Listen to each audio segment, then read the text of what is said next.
नमस्कार, मैं हूं सुषमा त्यागी और आप देख रहे हैं नजर टुडे। जैसा कि सब जानते हैं कि हमारे देश में क्राइम लगातार बढ़ता ही जा रहा है।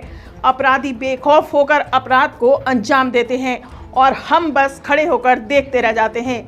आज हम ऐसी ही कुछ सुलझी अनसुलझी घटनाओं को आपको दिखाएंगे। 10 मार्च को यूपी में बीजेपी की जीत के दिन जब पूरा उत्तर प्रदेश जश्न मना रहा था, तो कुशीनगर के रामकोला में रहने वाला एक शख्स भी अपने छोटे से घर में खुशी से झूम रहा था और साथ ही लोगों को मिठाई बांट रहा था। मुस्लिम युवक का बीजेपी की जीत पर खुश होना उसकी ही बिरादरी के कुछ लोगों को रास नहीं आया। कुछ कट्टरवादी लोगों ने उससे नाराज होकर उसे धमकियां दी कि ये सब बंद कर दे, नहीं तो इसका अंजाम बहुत बुरा होगा। परंतु शायद बाबर इतना खुश था कि उसने सोचा कि ये कुछ दिन ऐसे ही बोलेंगे और बाद में सब ठीक हो जाएगा। पर शायद बाबर ये नहीं जानता था कि ये कट्टरवादी लोग धर्म के नाम पर कुछ भी कर सकते हैं। और फिर वो दिन आया जब इन कट्टरवादियों ने उस मासूम को पीट कर मार डाला। 20 मार्च का वो दिन जो सबको हैरान कर देने वाला था, जब कुछ लोग जबरदस्ती बाबर के घर में घुस आए और उस पर टूट पड़े। उस मासूम को इतना पीटा कि वो अधमरा हो गया। घर वाले जब उसे बचाने आए तो भी उन लोगों ने बाबर को पीटना बंद नहीं किया और पीटते ही चले गए।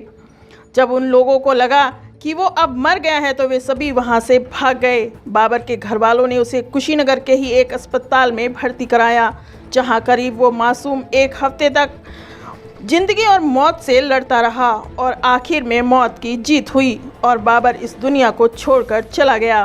वैसे तो इस मामले में पुलिस ने 2 लोगों को गिरफ्तार कर लिया है।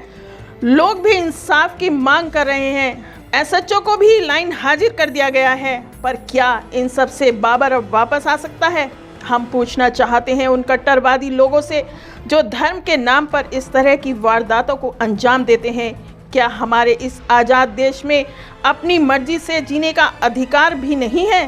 क्यों कुछ इस तरह के लोगों पर कोई लगाम नहीं लगाई जाती?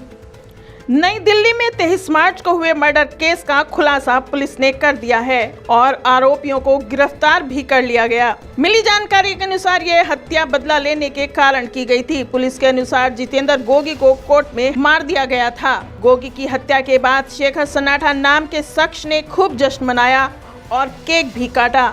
साथ ही जश्न की सारी वीडियोस सोशल मीडिया पर अपलोड कर दी, जिसे देखकर गोगी गैंग गुस्से से पागल हो गया और शेखर सन्नाटा से बदला लेने की ठान ली और मौका मिलते ही इस भयानक वारदात को अंजाम दे दिया। और हत्या करने के बाद गैंग के सदस्य दिल्ली और एनसीआर के अलग अलग इलाकों में छुप गए।